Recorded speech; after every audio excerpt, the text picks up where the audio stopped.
I think it's certainly changed recently, but there's the London, you have to be in London to be an actor, and that's how you're going to be successful. But that's not the case, and we know that in the North. Yeah. How do you think the general public is viewing that now?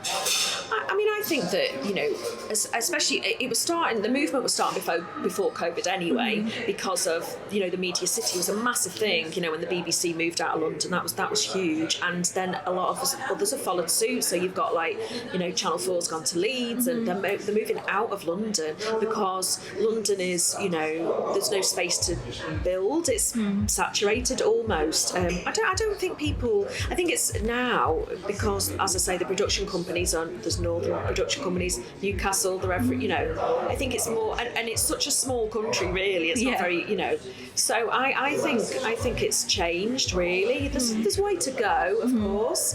There should never be a snobbery that London is better than, you know, or you've got to. Because I know when I was, you've got to live in London to be taken seriously. That is not the case. As long as you're prepared to get on a train. Yeah.